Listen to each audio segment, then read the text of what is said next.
Welcome to my YouTube channel. I hope so you will enjoy my videos. Thank you and please support my channel. Hello সবাইকে, কেমন আছেন আপনারা সবাই? আমি কিন্তু বেশ ভালো আছি। আপনারা সবাই ভালো আছেন তো?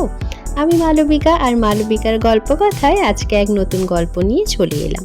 ক্যাপশনটা দেখে বুঝতেই পেরেছেন যে আজকে আমি কি রেসিপিটা শেয়ার করতে চলেছি। যখনই খেতে ইচ্ছে করে মাঝে মাঝে এরকম চটজলদি খুব সহজভাবেই এই রেসিপিটা কিন্তু বানিয়ে নিন। তো চলুন আপনাদেরকে এবার বলতে থাকি যে আমিও কিভাবে বানালাম।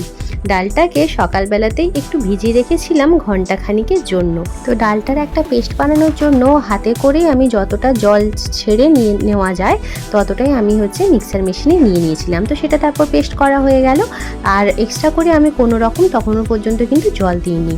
তো সেই ডালের মধ্যে কিন্তু 2 চামচ মতন কর্নফ্লাওয়ার, আর তারপরে সামান্য পরিমাণ একটু চিকেন মশলা, নুন, পেঁয়াজ লঙ্কা কুচি, হলুদ গুঁড়ো, এই সমস্ত কিছু দিয়ে আর বেশি কিছু আমি দিইনি।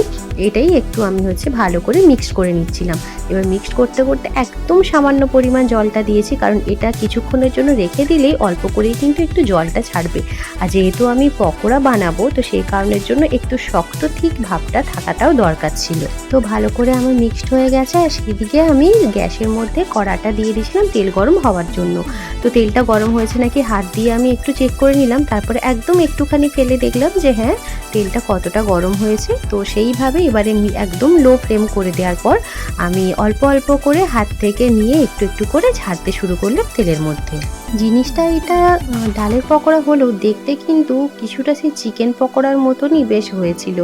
তো মোটামুটিভাবে প্রথম একটু ওলট পালট করে নিলাম, তারপর হালকা করে একদম মিডিয়াম আছে অল্প অল্প অল্প অল্প করে একটু হতে হতে এরকম যখন লাল ভাবটা চলে আসবে তারপরেই কিন্তু তুলে নিতে হবে। আর তেলের মধ্যে বেশিক্ষণ রাখা কিন্তু একদম ঠিক হবে না, নাহলে পুরো পুড়ে ব্যাপারটা একদম নষ্ট হয়ে যাবে।